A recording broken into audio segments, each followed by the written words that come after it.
بسم الله الرحمن الرحيم الحج أشهر معلومات فمن فرض فيهن الحج فلا رفث ولا فسوق ولا جدال في الحج وما تفعل من خير يعلمه الله وتزودوا فإن خير الزاد التقوى واتقون يا أولي الألباب صدق الله مولانا العظيم وصدق رسوله النبي الحبيب الكريم ونحن على ذلك لمن الشاهدين والشاكرين رب صل وسلم وبارك عليه। উপস্থিত চট্টলার ঐতিহ্যবাহী জামে মসজিদ হাশেম সওদাগর জামে মসজিদের সম্মানিত খতিব আমার বন্ধুবর হযরতুল আল্লামা সৈয়দ মাসুম কামাল আজহারি সাহেব মুদ্দাজিল্লুহুল আলী,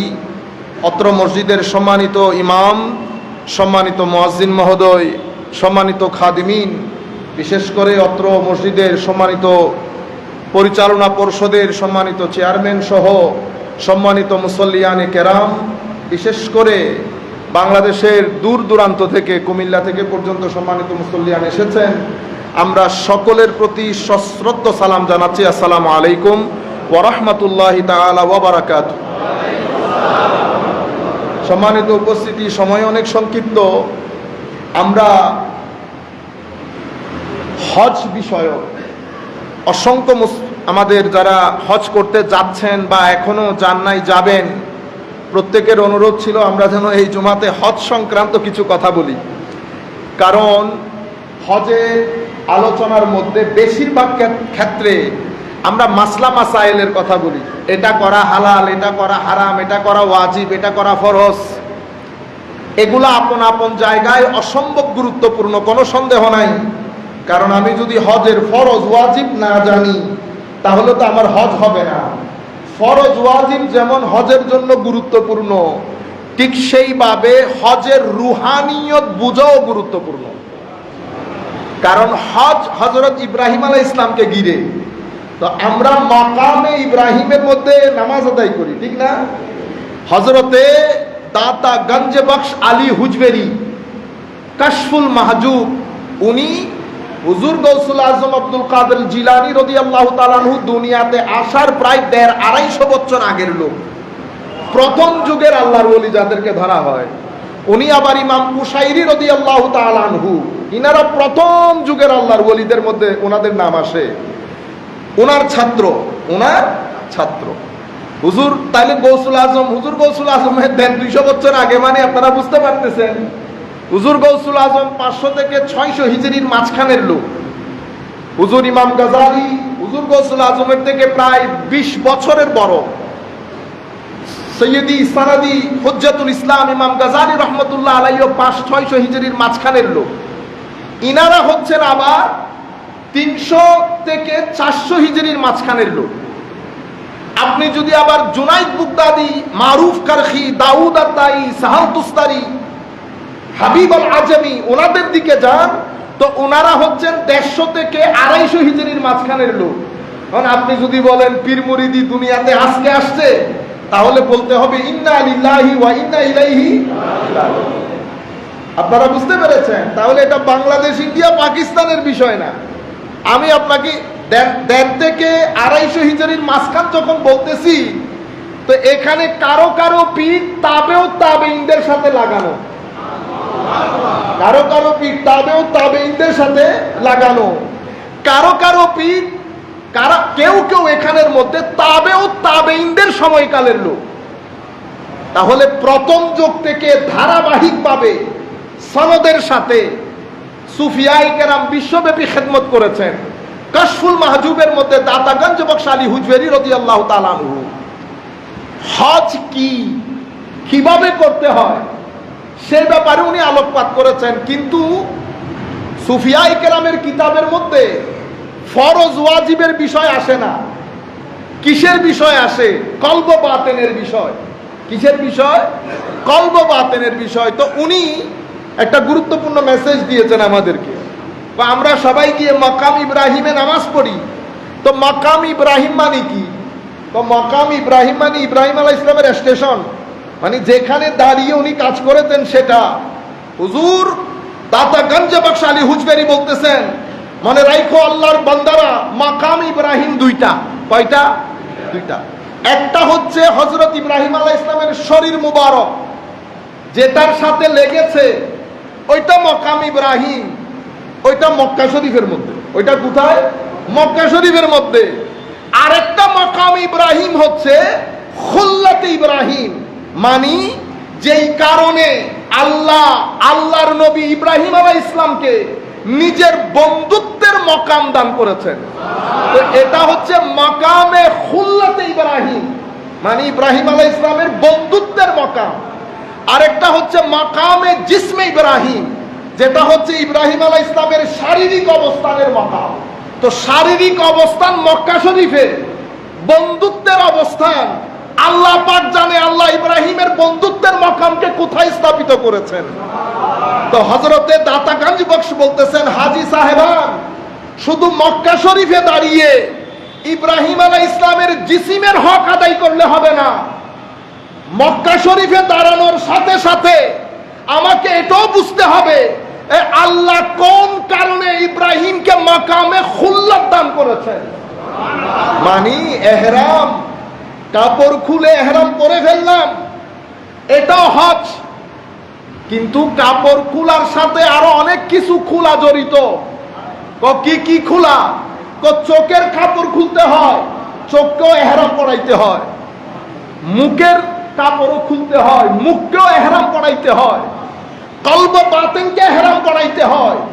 তো ইহরাম শারীরিক সৌন্দর্য, কাপড় চোপড় খুলে সাদা কাপড়ে আল্লাহর দরবারে দাঁড়ানো অর্থ হচ্ছে, মাওলা তোমার সামনে তোমার সাথে ওয়াদাবদ্ধ হলাম, পঞ্চ ইন্দ্রিয়ের মাধ্যমে যত গুনাহ আমি করেছি সমস্ত গুনাহকে তরক করে সাদা কাপড়ে ভিতরে বাহিরে, ভিতরে সাদা কাপড় বাহিরের যেটা সেটা ইহরাম, সাদা কাপড় ভিতরের যেটা এটা তাকওয়া। এটা কি?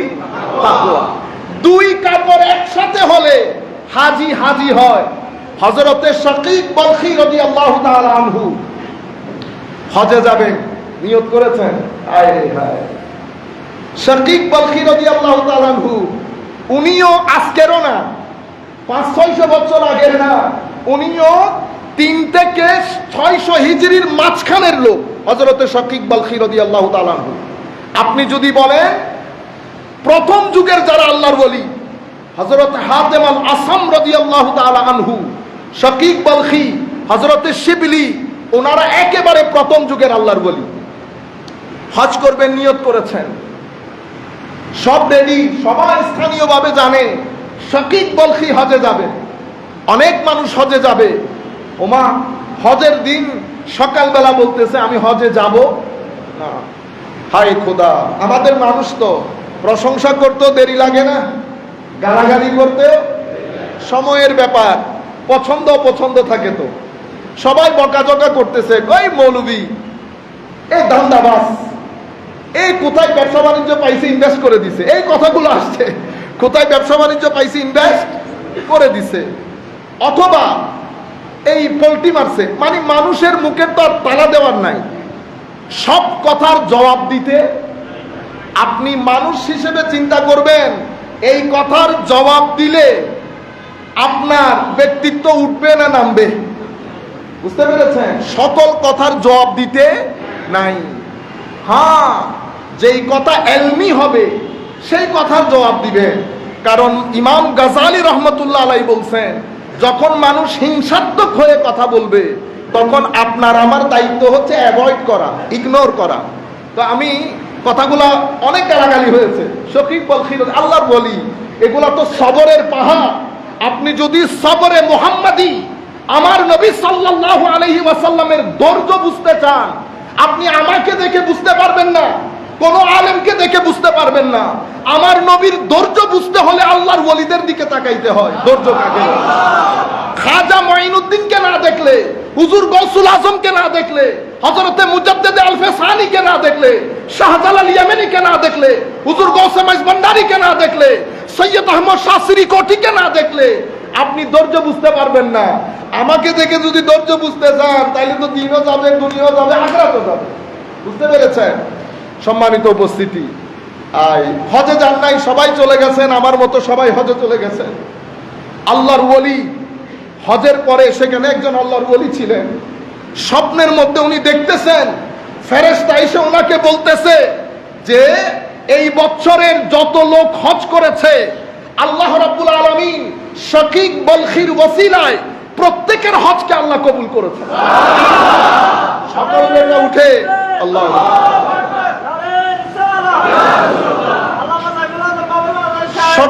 সকালে উঠে আল্লাহর ওলি খুঁজতেছে শাকিক বলখিকে, কোন না বলে বুধই চুপে চুপে এসেছে। এদিক সেদিক খুঁজে, তখন তার লাখ মানুষ হজে যেত না, এই বাড়ির লোক এই বাড়ির লোককে চিনত। তখন উনি মোটামুটি কনফার্ম হয়ে গেছেন শাকিক বলখি হজে আসেন নাই। এলাকার মধ্যে ফিরে এসে উনি শাকিক বলখির দরজায় গেলেন, হুজুর আমি কিন্তু স্বপ্নে দেখেছি ওলি ওলি চিনে, ওলি আহলে মারিফত যারা, মওলাই করিম যাদেরকে মাকাম দান করেছেন, যারা আল্লাহ রাব্বুল আলামিনের সুহবতের ইশারায় দিন অতিবাহিত করে, ওনারা একজন আরেকজনকে বুঝতে পারে, একজন আরেকজনকে হায় হায় কথা হলে চোকাচুকি হলে এই চুকো ভিজে যায় ওই চোখও ভিজে যায়, কিন্তু কোনো কথা নাই। হুজুর ঘটনা যেটা ঘটার ঘটেছে, আমিও গতকাল আমিও হজের মধ্যে স্বপ্ন দেখেছি, হুজুর আপনার হজের ওসিলাই নাকি আমাদের সকলের হজ কবুল করেছেন আল্লাহ, কিন্তু আমি কনফার্ম আপনি হজে যান নাই শারীরিকভাবে। হুজুর ঘটনা কি আমাকে বলেন, রুহে হজ বোঝার জন্য আপনাদেরকে বলতেছি এই কথা। অতঃপর বলতেছে বেটা আমি হজে যাইতাম, টাকা পয়সা ছিল, আমি হজের আগের দিন দেখলাম এক মহিলা, একটা জায়গার মধ্যে এক মহিলা মৃত জানোয়ারের মাংস কেটে বাসায় নিয়ে যাচ্ছে। আমিও পিছনে পিছনে যেতে লাগলাম, গিয়ে দেখলাম মহিলা, আমি ঘরের দরজা নক করলাম, মহিলা ঘরের দরজা খুললেন, জিজ্ঞেস করলাম মা আপনি মৃত জানোয়ারের মাংস কেটে নিয়ে আসলেন, ঘটনা কি? হুজুর এক সপ্তাহ হয়ে গেছে আমার ঘরে খাদ্য নাই। হুজুর আমি চিন্তা করলাম ছেলেদেরকে তো বাঁচাইতে হবে, সেই কারণে আমার আল্লাহ একটা অপশন দিয়েছেন যে হারাম করেও জিন্দেগি বাঁচানো জায়েজ আছে, সেই জন্য আমার ছেলেদেরকে বাঁচানোর জন্য আমি মৃত জানোয়ারের মাংস নিয়ে এসেছি। বেটা আমি এটা যখন দেখলাম আমি বললাম হজ শাকিক বলখি বেঁচে থাকলে জীবনে অনেকবার করতে পারবে, আল্লাহ আমাকে আসল হজের জায়গা করে দিয়েছেন, আমি হজের টাকা ওই পরিবারকে দিয়ে দিলাম। হজে যান নাই, আল্লাহর বান্দাদের কাজ করেছেন, আল্লাহর বান্দাদের খেদমত করেছেন, আর আল্লাহর ওলিকে আল্লাহ স্বপ্নে দেখাচ্ছেন যে হাজী সাহেবানদেরকে বলে দাও এই বছর সকলের হজ আল্লাহ কবুল করে নিয়েছেন। কিসের কারণে? আমার শাকিকের কারণে। হায় হায়, এটা আপনারা ফিল করেন, আমার আল্লাহ যখন আমার বলেন আমার শাকিক, আমার শাকিক, অনেক বড় কথা না, সব কথা আসলে কানে শুনলে বোঝা যায় না, বুঝতে হয়। আমি ইউথদেরকে বিশেষ করে বলবো, এখন সম্মানিত ভাইয়েরা,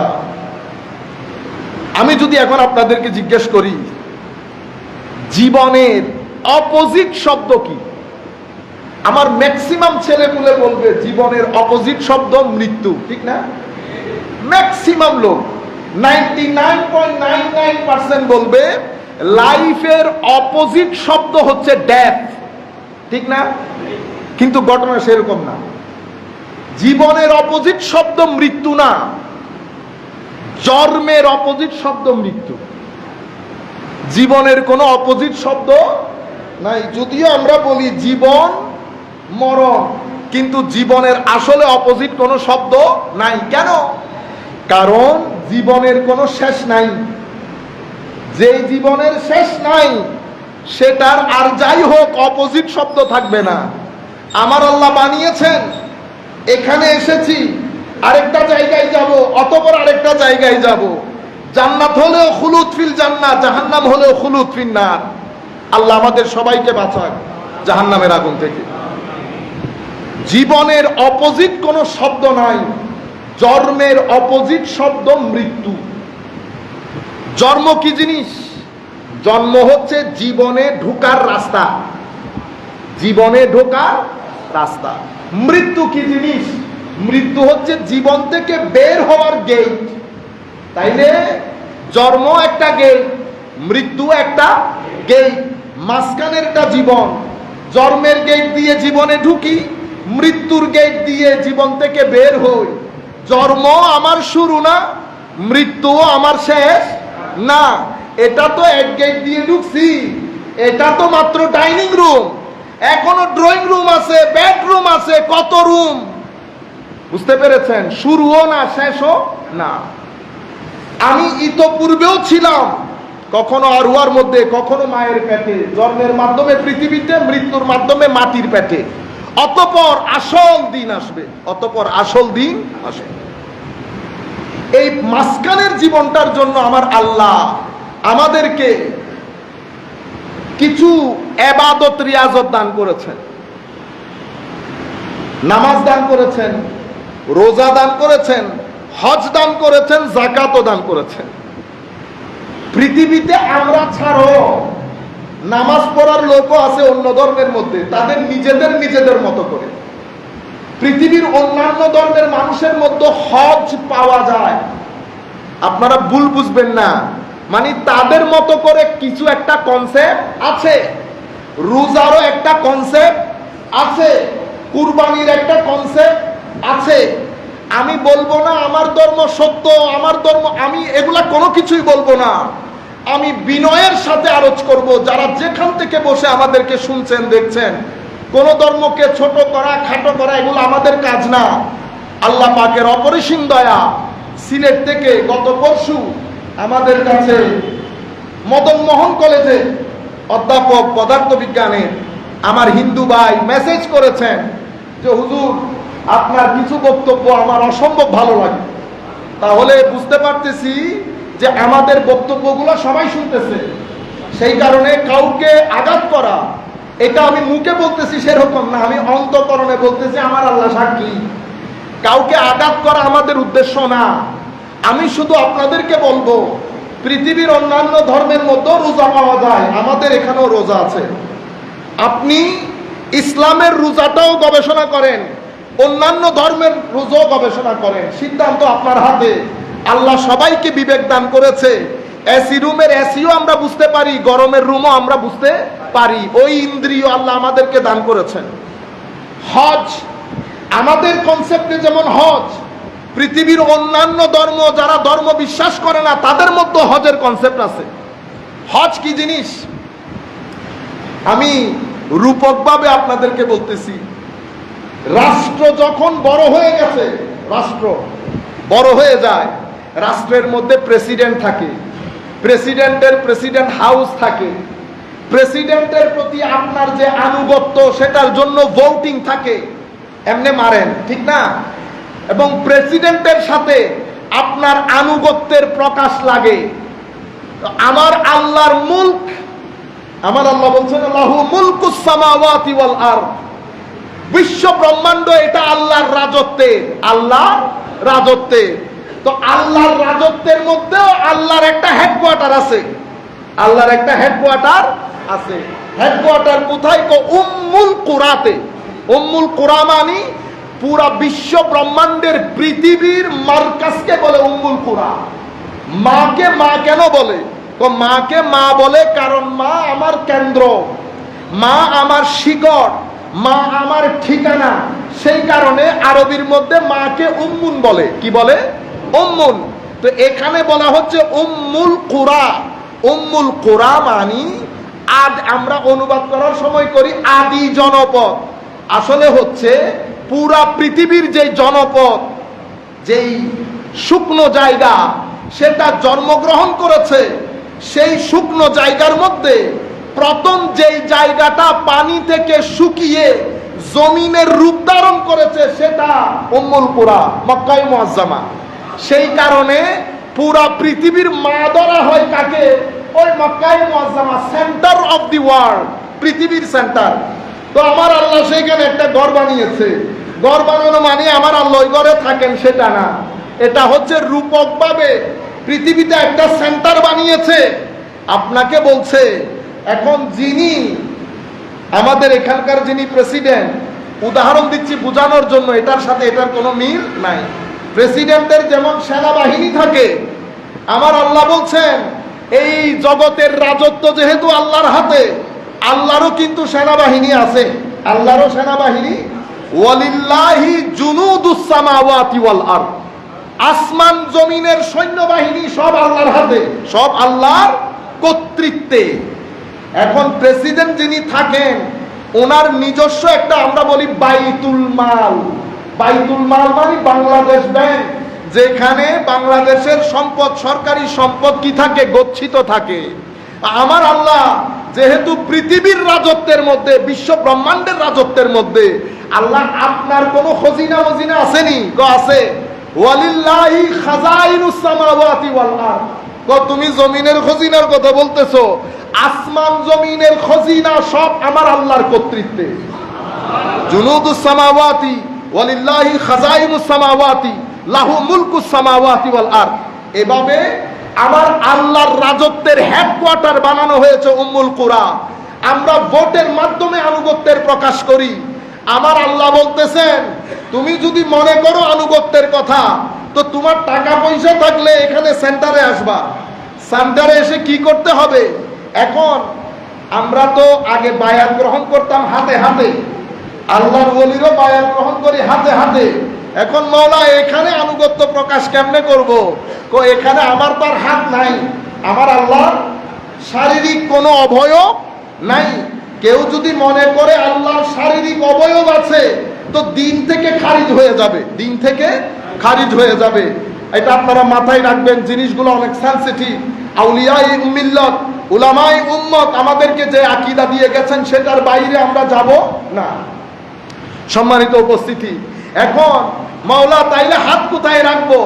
তো আমার ঘরের সাথে জান্নাত থেকে স্পেশাল একটা পাথর বানিয়েছি যার নাম হাজরে আসওয়াদ। আমার নবী হাদিসের মধ্যে ইরশাদ করছেন হাজরে আসওয়াদ ইয়ামিনুল্লাহ, হাজরে আসওয়াদ আল্লাহর ডান হস্তের মতো। তো আমরা কি করি? যখন উমরা শুরু করি, আগে হাজরে আসওয়াদের মধ্যে মুখ দিতে না পারলে দূর থেকে হাত দিয়ে ইশারা করি যে আমি আপনার পরিপূর্ণ আনুগত্য প্রকাশ করছি।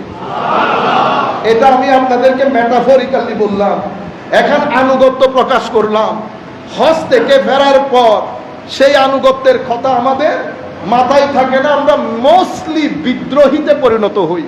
সম্মানিত উপস্থিতি, যেখান থেকে আমি কথাগুলো শুরু করতে চাচ্ছিলাম, সম্মানিত হাজী সাহেবান যারা হজে যাচ্ছেন অথবা হজে অলরেডি চলে গেছেন, দেখেন প্রথম বিষয় যেটা আপনারা মাথায় রাখবেন সেটা হচ্ছে আমি আল্লাহর মেহমান।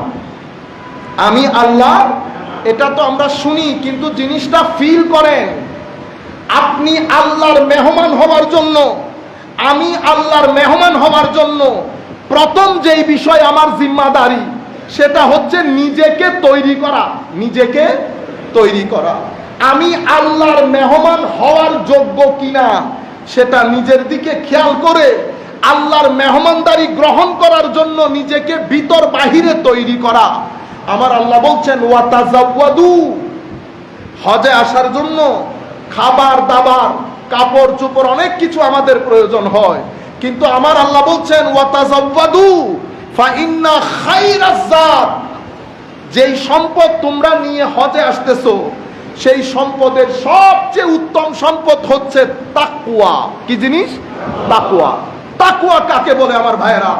উলামায়ে কেরাম যার যার মতো করে ব্যাখ্যা করেন, আপনারাও জানেন। তাকওয়া মানে আল্লাহর ভীতি, কিন্তু আমি ইয়ুথকে বোঝানোর জন্য একটু ডিফারেন্টলি কথাটা বলি।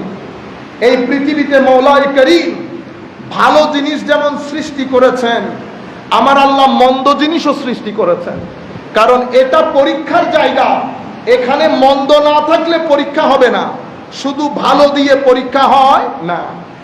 ভালো সৃষ্টি করেছেন, মন্দ সৃষ্টি করেছেন। এটা টিভি, এখানে নাচ চলছে। এটাও টিভি, এখানে নাটক চলছে।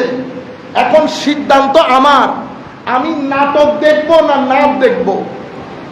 নাচ দেখলে কি লাভ, নাটক দেখলে কি ক্ষতি? কিছু লাভ প্রথমে বোঝা যায় না, আস্তে আস্তে বোঝা যায়। কিছু ক্ষতি একদিনে, এক সপ্তাহে, এক বছরে বোঝা যায় না, এটা অনেক সময় 10-15 বছর লাগে। আল্লাহর দুনিয়ার মধ্যে ভালো এবং মন্দ, আপনি যখন ভালো জিনিস দেখবেন, ভালো জিনিস বলবেন, ভালো জিনিস শুনবেন, হালাল জিনিস দেবেন, এই পৃথিবীকে আল্লাহ ফুল অফ এনার্জি বানিয়েছেন। কি বানিয়েছেন? এনার্জি। এটা তো আপনারা জানার কথা। পুরা পৃথিবী একটা শক্তির উপর। আমরাও এনার্জেটিক বিং। এনার্জি না থাকলে এই 5 ফিট 7 ইঞ্চির মানুষ সেকেন্ডের মধ্যে ঘুরে পড়ে যাচ্ছে। কি শেষ হয়ে গেছে? এনার্জি শেষ হয়ে গেছে। আমাদেরকে এখানে এনার্জি গ্রহণ করতে হয়। এনার্জি 2 ধরনের। একটা পেটে খাদ্য দিয়ে ভিটামিন, প্রোটিন, ক্যালোরির মাধ্যমে শরীরের জন্য ভিটামিন অর্জন করে কেন এনার্জি অর্জন করা। আরেকটা হচ্ছে পঞ্চ ইন্দ্রিয়ের মাধ্যমে আল্লাহ প্রদত্ত ভালো জিনিসগুলো এনজয় করে কলব বাতেনের মধ্যে নূরের এনার্জি নেওয়া।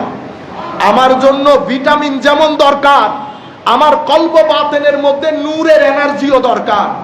শুধু ভিটামিন দিয়ে আপনি পৃথিবীতে সার্ভাইভ করতে পারবেন না। পৃথিবীকে আপনি দুশ্চিন্তা, হতাশা, ডিপ্রেশন এগুলা থেকে পৃথিবীকে রক্ষা করতে পারবেন না। আমাদের জন্য 2 এনার্জি দরকার। আমি চাই বাংলাদেশের প্রতিটা ইউথের হৃদয়ের মধ্যে আমার এই আওয়াজগুলা, হয়তো আমি থাকবো না আর কিছুদিন, মাওলাই করিম যখন চাইবেন জমিন থেকে আমরাও উঠে যাব, কিন্তু আমি চাই কথাগুলো আপনাদের হৃদয়ের মণিকোঠায় আমি যেন দিয়ে যেতে পারি।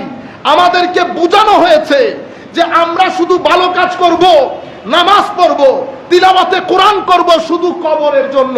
মনে রাখবেন, কবর তো আল্লাহ রাসূলের হাতে।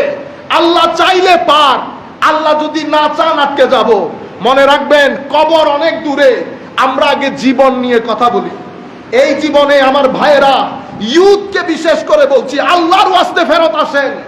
কারণ আপনি চোখ দিয়ে পুরা দিন নেগেটিভ এনার্জি, আপনি যখন নেগেটিভ জিনিস দেখবেন, পজিটিভ এবং নেগেটিভ, নেগেটিভ জিনিস দেখবেন, নেগেটিভ জিনিস বলবেন, নেগেটিভ জিনিস শুনবেন, নেগেটিভ জিনিস দিবেন, নেগেটিভ সঙ্গের মধ্যে থাকবেন। ডেইলি যদি আপনি 50 লেভেলে নেগেটিভ এনার্জি ধারণ করে আপনার ভিতরের জগৎকে ভর্তি করতে থাকেন, এটা যদি 300 লেভেল পর্যন্ত যায়, আমি যদি আপনার ব্যাংকে 10 কোটি টাকা রাখি, আপনি শান্তির সাথে জীবন যাপন করতে পারবেন না। আপনি মানুষের সাথে সম্পর্ক রাখতে পারবেন না, ডিপ্রেসড হয়ে যাবেন, হতাশ হয়ে যাবেন, মানুষ ভালো লাগবে না, মা বাবা ভালো লাগবে না, ঘরে আত্মীয় স্বজন আসতে ভালো লাগবে না, কথায় কথায় পরিবারের সাথে, ভাইদের সাথে, ভাইয়ের আওলাদদের সাথে, মার সাথে, স্ত্রীর সাথে আপনার ঝগড়া লেগেই থাকবে। আপনি সবকিছু থাকা সত্ত্বেও আপনার মুখ কালো থাকবে, আপনি হাসতে ভুলে যাবেন। কেন? কারণ আপনার ভিতরে নেগেটিভ এনার্জি ফুলফিল। ঠিক যেভাবে আপনার গ্যাসের কারণে গ্যাস্ট্রিক হয়ে পেট খালি থাকা সত্ত্বেও আপনার খিদা মেহসুস হয় না, খিদা অনুভব হয় না, ঠিক সেভাবে রুহানি জগতের মধ্যে যখন নেগেটিভ এনার্জি থাকে, তো নেগেটিভ এনার্জি আপনাকে সব কিছু থাকা সত্ত্বেও একাকী বানিয়ে ফেলবে, অশান্তির আগুনে জ্বালাবে, অসুখের আগুনে জ্বালাবে। আপনি কোনোভাবেই নিজেকে আর ভালো মনে করতে পারবেন না। প্রত্যেক দিন আপনার মনে হবে, কাশ যদি চলে যেতে পারতাম, কাশ যদি মারা যেতাম। আপনি আপনার একেবারে ক্লোজ আত্মীয় স্বজন, বন্ধু বান্ধবের সংস্পর্শ আপনি আর নিতে পারবেন না। এটাকে আমরা আমাদের ইসলামিক ক্লাসিক্যাল সায়েন্সের মধ্যে গুনাহ বলি। কি বলি? গুনাহ। যেটা আমি নেগেটিভ এনার্জি বলছি, আমি ইউথদেরকে বলছি, আপনারা যদি চান তাইলে ডক্টর ডি হকিং ওনার বিশ্ব বরেণ্য কিতাব, বেস্ট সেলার বুক, আপনারা ঘরের মধ্যে গিয়ে পড়তে পারেন, গুগল থেকে এটা ডাউনলোড করতে পারেন। আপলোড না ডাউনলোড কি বলেন আপনারা জানেন। Power versus force, power versus force, সাইকোলজির উপর লেখা অসম্ভব গুরুত্বপূর্ণ কিতাব, বেস্ট সেলার বুক। এখানে উনি পুরো বিষয়গুলো, বর্তমান বিশ্বের ডিপ্রেশন কোন জায়গা থেকে শুরু, কেন ডিপ্রেশন, উনি উনার মতো আলোচনা করেছেন। আমরা আপনাদেরকে আমাদের ভাষায় বলছি। আপনি যখন এই কথাগুলা বললাম, আপনি যখন নিজেকে তৈরি করবেন, প্রথম তৈরি তওবা দিয়ে। কি দিয়ে? তওবা। আল্লাহ, আপনার দরবারে তওবা করছি, নেগেটিভ এনার্জি ভিতর থেকে সরানোর জন্য তওবার কোনো বিকল্প নাই। আপনি যখন তওবা করবেন, তওবার মাধ্যমে আমার আল্লাহর রেজামন্দি নসিব হয়, আমার নবীর ফুয়ুজাত নসিব হয়। আপনি যাচ্ছেন যাচ্ছেন যাচ্ছেন, মা দেখে আছে ছেলেকে, কাশ যদি ফেরত আসিস, কাশ যদি ফেরত আসিস। ছেলে যেতে আছে, মার চোখের পানি, মার চোখের পানি। ছেলে যখন আবার ফেরত আসে, মার যেমন খুশির কোনো অন্ত থাকে না, ঠিক সেভাবে আল্লাহর বান্দা যখন আমার নবীর দেখানো পথ থেকে সরে যায়, আমার আল্লাহ বারবার ডাকতে থাকেন, বান্দা ফেরত আয়, জীবন শেষ হওয়ার দের। আমি তখন পরকালে তোর কোনো অ্যাপোলজি শুনবো না। তুই যদি আমাকে কোনো কিছু শোনাতে চাস, তো এই দুনিয়ার মধ্যে শোনাতে হবে। আমি এখান থেকে চলে যাওয়ার পরে তোর কোনো অ্যাপোলজি শুনবো না। বান্দা যখন টার্ন করে, আল্লাহর দরবারে টার্ন করে, এটাকে তাওবা বলে। তাবা ইয়াতুবু মানে রাজা ইয়ারজিউ, রিটার্ন, ফেরত আসা, ব্যাক করা। বান্দা ব্যাক কোন জায়গায় করতেছে? আল্লাহর রাগ থেকে আল্লাহর রেজামন্দির দিকে, গুনাহ থেকে সওয়াবের দিকে, জাহান্নাম থেকে জান্নাতের দিকে, কান্না থেকে হাসির দিকে, ডিপ্রেশন থেকে, অসুস্থতা থেকে সুস্থতার দিকে ফেরত আসতেছে বান্দা। হায় হায়, এটা আপনারা মনের মনের মনের কান দিয়ে শুনবেন। বান্দা ফেরত আসার দের, আমার আল্লাহ দেখেন বান্দার প্রতি দয়া। শয়তান আবার আমার বান্দাকে না গুমরা করে ফেলে। সে আসতে দেরি হচ্ছে, সে আসতে দেরি হচ্ছে, তাকে আর আসতে দেয় নাই, সে শুধু টার্ন করেছে। আমার আল্লাহ এখান থেকে দৌড় দিয়ে বান্দার কাছে গেছে। আমার আল্লাহ এখান থেকে, এখন আল্লাহ তো আর দৌড় দেবেন না, দৌড় দেওয়ার জন্য তো শরীরের দরকার। দৌড় মানে কি? দৌড় মানে আমার আল্লাহ ফেরেশতা পাঠিয়ে আল্লাহর রহমতের চাদরের মধ্যে আবৃত করে ফেলে, যেন শয়তান তাকে আর ধোঁকা দিতে না পারে। সেই কারণে বান্দা ফেরত আসলে বান্দাকে বলে তায়েব, তায়েব মানে ফেরত আসছে। আর আল্লাহ যেহেতু দ্রুত যান, তো আল্লাহকে বলা হচ্ছে তাওয়াব। বান্দা তায়েব, আল্লাহ তাওয়াব। বান্দা আসে হেঁটে, আল্লাহ যান দৌড়াইয়া। বুঝতে পেরেছেন আপনারা? সেই পরিমাণ মায়া মহব্বত আমার আল্লাহ আমাদেরকে করে। কিন্তু আজীব বিষয়, দুঃখ দুর্দশার মধ্যে আমরা এর কথা এরে, ওর কথা এরে, এর কথা এরে। ঘরের মা বোনদেরকে দেখেন, মাঝে মধ্যে আমার ইচ্ছে করে দূরে কোথাও চলে যায়, গীবত ছাড়া আরেকজনের কথা বাদে। আমাদেরকে দেখলে বোঝা যায় না যে আমরা ইন্তেকাল করব, মালাকুল মউত আসবেন, ছোটখাটো একটা কিয়ামত আমার ঘরের মধ্যে বর্পা হবে। আমার জীবনে কবরের বিকাল নামে একটা জিনিস আছে, আখিরাত পড়ে আছে। 50-60 বছরের জীবন অতিক্রম করার পরে আল্লাহ পাক জানে কত হাজার বছরের জিন্দেগি। কিন্তু আমাদের জীবন দেখেন, কিছু লোক, কিছু লালসা, কিছু দুনিয়াদারি, গালি আমাদের আজীব জীবনের মধ্যে আমাদেরকে ফেলে দিয়েছে। আমার নবী নারাজ হয়েছেন, আল্লাহ নারাজ হয়েছেন। মাওলা যদি নারাজ না হতেন, আমাদের জিন্দেগির মধ্যে এত অস্থিরতা নেমে আসতো না। আল্লাহ পাকের শুকরিয়া, আমার নবী মদিনার জমিনের মধ্যে আরাম করছেন। নবী পাক যদি মদিনায় মুনাওয়ারার মধ্যে না থাকতেন, আল্লাহ এই ধরতিকে উলট পালট করে দিত। সেই পরিমাণ জুলম আমরা শুরু করেছি, সেই পরিমাণ অরাজকতা আমরা করি, মিথ্যা আমরা বলি, জুলুম আমরা করি, হজকেও আমরা তামাশা করেছি। সম্মানিত হাজী সাহেবান, যারা শুনবেন, যারা শুনছেন, বিনয়ের সাথে আরজ করব, যতদিন আমরা মক্কায়ে মুআজ্জামা মদিনায়ে মুনাওয়ারার মধ্যে থাকব, আমরা মোবাইল ব্যবহার করব না। আমরা জরুরি কোনো মেসেজ দেওয়া বাদে লাইভ বন্ধ করবেন। আপনার হজটাকে এই ফিতনার ডিভাইস দিয়ে নষ্ট করবেন না। আমি বিনয়ের সাথে, আমি জানি অসংখ্য মানুষ আপনারা শুনবেন, আপনারা এই ডিভাইসটাকে খতম করবেন। পুরা হজের মৌসুমে আমার আল্লাহর সঙ্গকে ফিল করবেন, এনজয় করবেন। মনে রাখবেন, আপনি মনে করছেন আপনি যার ঘরে মেহমানদাহি হয়ে গেছেন, উনি আপনার সম্পর্কে জানেন না, জানেন না। সুতরাং এহতেরাম, সম্মান, কথা কম বলা, বললে আস্তে আস্তে বলা, বেশি হাসি তামাশা না করা, খাওয়া দাওয়ার জন্য ফিতনা ফাসাদ, জোরে চিল্লানি না দেওয়া। আমার আল্লাহ বলছেন হজ করবা, হজ করলে ফালা রাফাস ওয়ালা ফুসুক ওয়ালা জিদাল, অশ্লীল কাজ, মন্দ কাজ, গালাগালি, মারামারি, এই সমস্ত গর্হিত কাজ থেকে নিজেকে দূরে রাখো যদি হজ করতে চাও। আমিও হাজী সাহেবানদের বলবো, নিজেকে তৈরি করেন।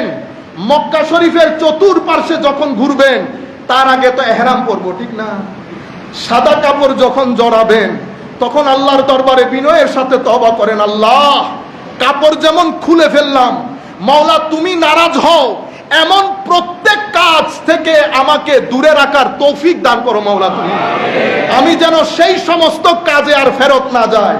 আপনি যখন এহরাম করবেন তো জাহেরি ভাবে এহরাম হবে, বাতেনি ভাবে এহরাম হবে।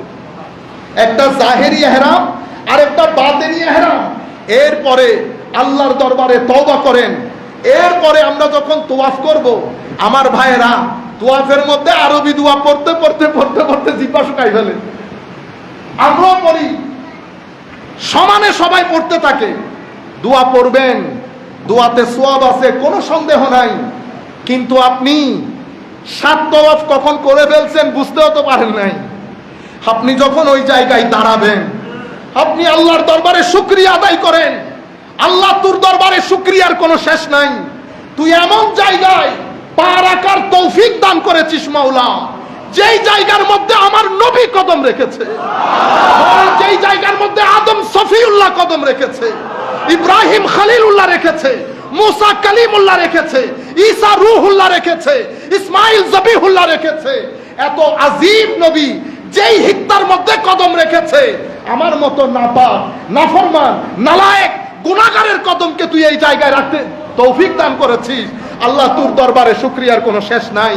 সাথে সাথে আমার নবীর দরবারে দরুদ সালাম করেন, ইয়া আল্লাহ নবীর দরবারে দরুদ, যেই নবীর ওসিলায় আমি এই কাজ পেয়েছি। তাইলে ফিল করেন, এনজয় করেন, ওই আগের সময়ের মধ্যে হারিয়ে যান। মনে করবেন আপনি আগে আমার নবী সাহাবায়ে কেরামকে নিয়ে তাওয়াফ করছে, হযরত আদম তাওয়াফ করছে, ইব্রাহিম তাওয়াফ করছে। যখন আপনি ওই তাওয়াফের, ওই ঋতু, ওই মৌসুম, ওই সময়ের মধ্যে হারিয়ে যাবেন, দেখবেন 7 তাওয়াফের মজা কেমন লাগে।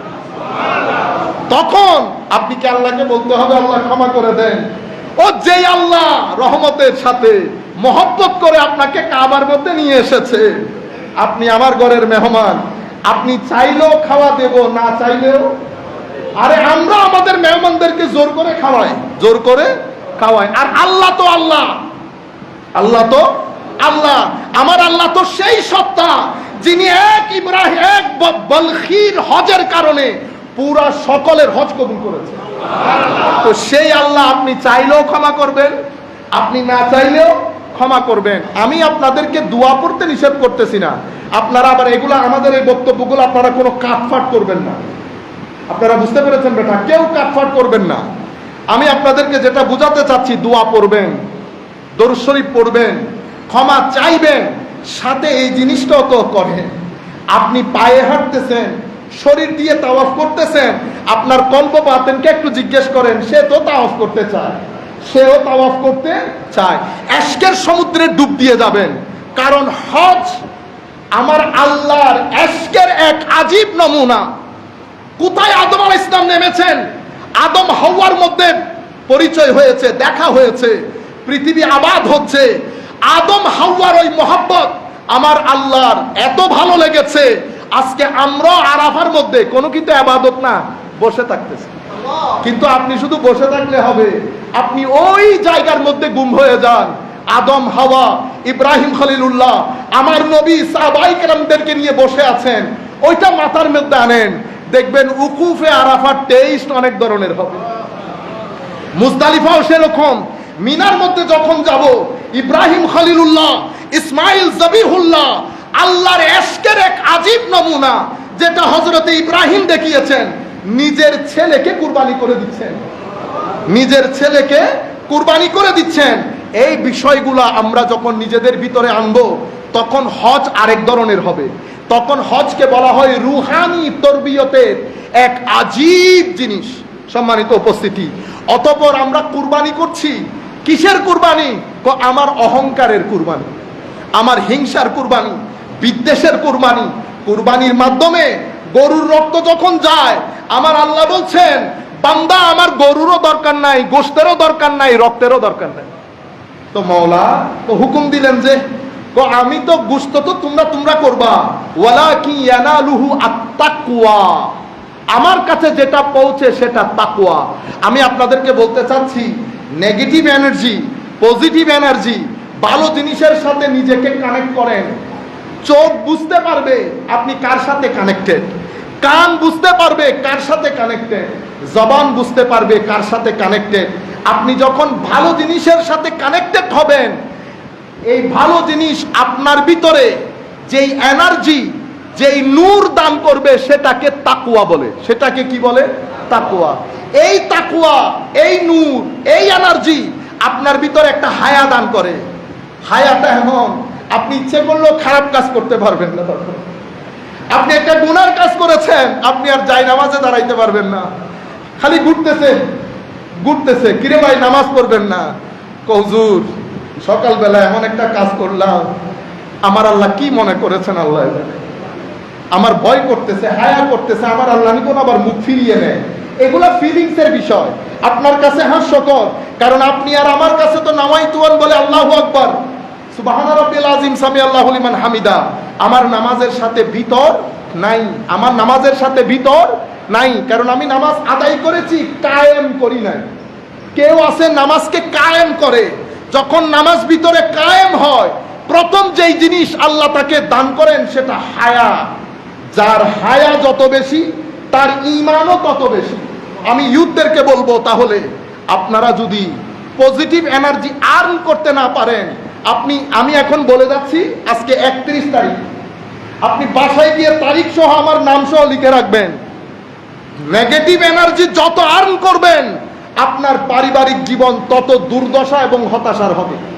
আমাদের বাপদাদাদের জীবনে দেখেছেন এই জিনিসগুলা ছিল না, কারণ তারা পজিটিভ এনার্জির যুগ, পজিটিভ এনার্জির যুগও ছিল তখন। আমাদেরকে সেটা কষ্ট করে আর্ন করতে হবে। আমি চাই আপনারা একটু জেগে উঠেন, মোবাইলের মধ্যে সময় কম দেন। সময় সুযোগ যদি পান তো ছেলেদেরকে মক্কায়ে মুআজ্জামা মদিনায়ে মুনাওয়ারার মধ্যে নিয়ে যাবেন। কেন?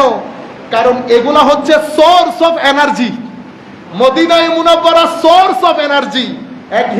এক আমাদের ইংল্যান্ডের মধ্যে মুসলমান বিয়ে করেছে হিন্দুকে, এখন সে আমাকে বলতেছে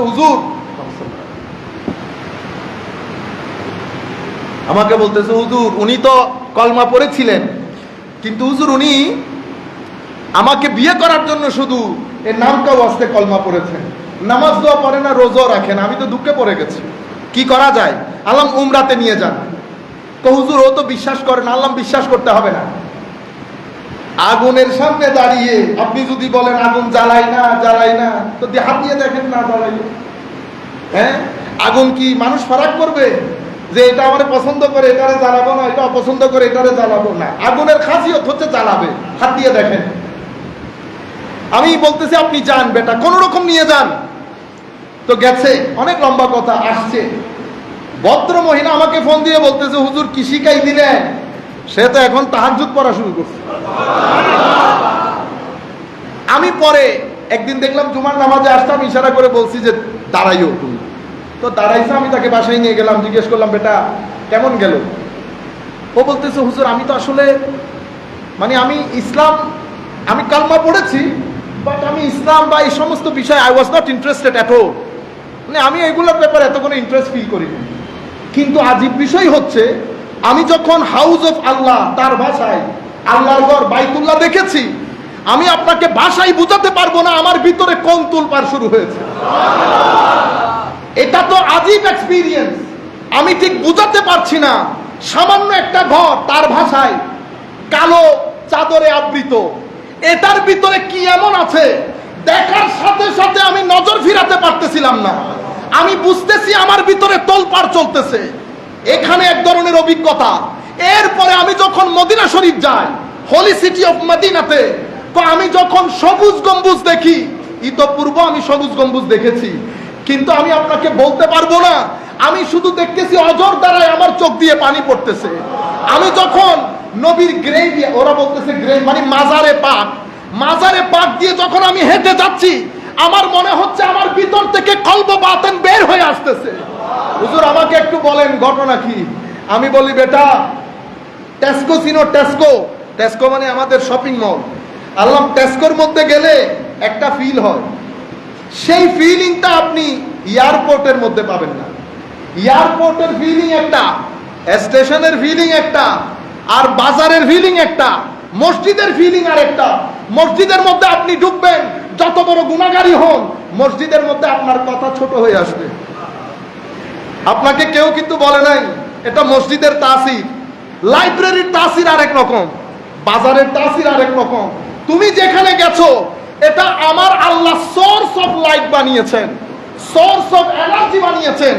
আমরা গরিবরা নেগেটিভ এনার্জি নিয়ে যখন যাব, যাতে দেখার সাথে সাথে আমাদের নেগেটিভ এনার্জি গুলা বের হয়ে, রিলিজ হয়ে পজিটিভ এনার্জি যেন ভরে যায়, সেই কারণে আমার আল্লাহ বাইতুল্লাহ থেকে শুরু করে রওজায়ে পাককে কদ জাকুম মিনাল্লাহি নূর বলে নূরের এনার্জির টাওয়ার বানিয়ে দিয়েছে।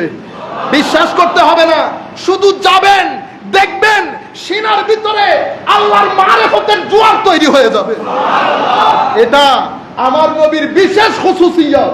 তখন বলল, হুজুর এরপর থেকে আমার মনে হয়েছে যে আমি বোধহয় এতদিন ভুল পথে ছিলাম। কিন্তু উনি বলতেছেন, কিন্তু মুসলমানরা সেটা মানতে নারাজ।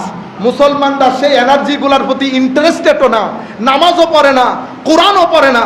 তো উনি বলতেছেন, হুজুর আমি হুজুর রেখেছি কোরআন শরীফ শিখার জন্য, আমি আবারও যেতে চাই।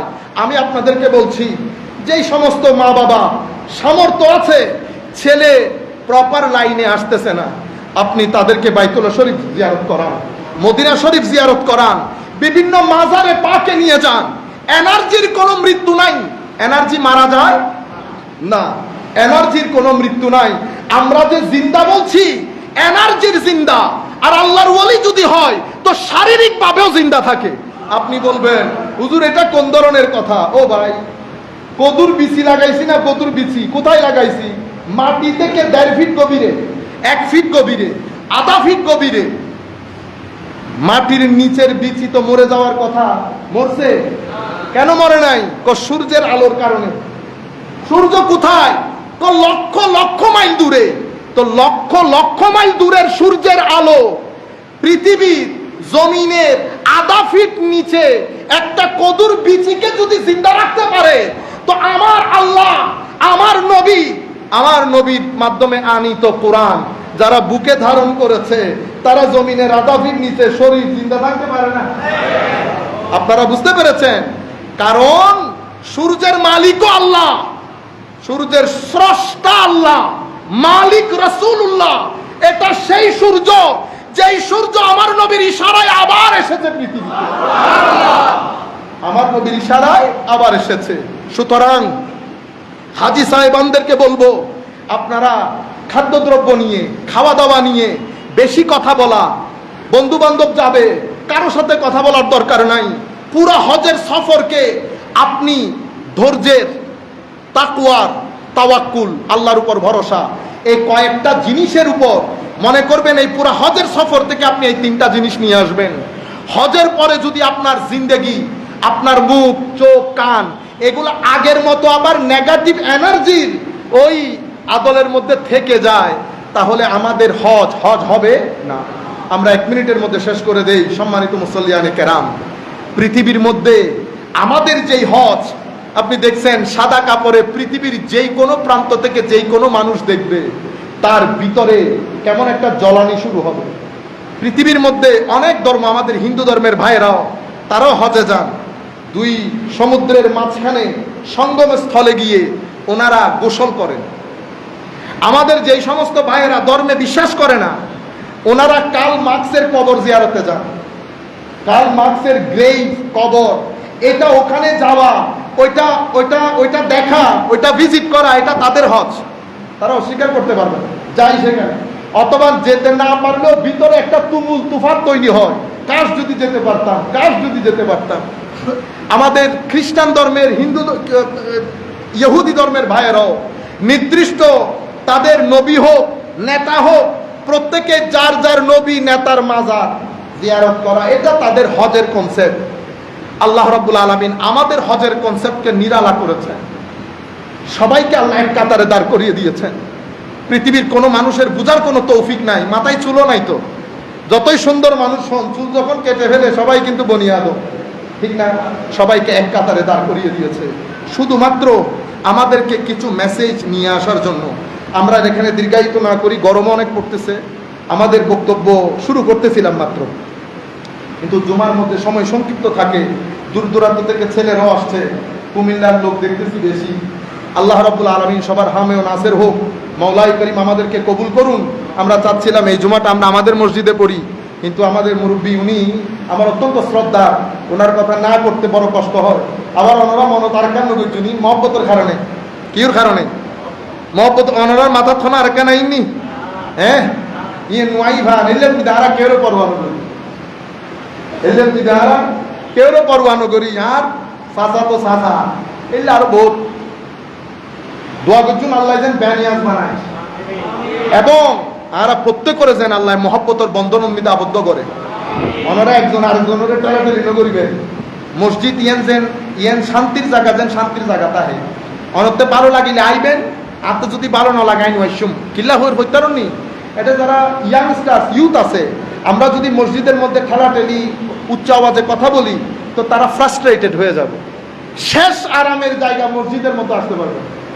আর আমাদের যে সমস্ত ভাইয়েরা আমিন জোরে বলা, আসতে বলা, হাত তোলা, নামা এগুলারে আসল ধর্ম মনে করেন, তাদেরকেও বলবো বাইরে আপনারটা আপনি তুলেন, হাত তুলতে তুলতে হাত একেবারে খুলে ফেলেন শরীর থেকে, কোনো অসুবিধা নাই, কিন্তু অন্য কাউকে ডিস্টার্ব করিয়েন না, অন্য কাউকে ডিস্টার্ব করবেন না, আপনারটা আপনি করে চলে যান।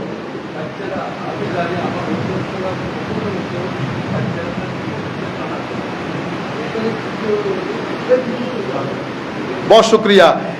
এটা আমাদের জাতীয় এবং আন্তর্জাতিক দোষ। সেটা কি ইংল্যান্ডের মধ্যে সেম। আমার চাচা এখন যে কথাটা বলতেছেন, ইংল্যান্ডের মধ্যে আমাদের মসজিদে কিছু পাকিস্তানি ভাইয়েরা আছে না, হ্যাঁ হ্যাঁ बच्चों को पीछे लेके जाओ, ए बच्चे पीछे पीछे, ए अल्लाह पीछे, ओ बच्चे पीछे, आप कौन है?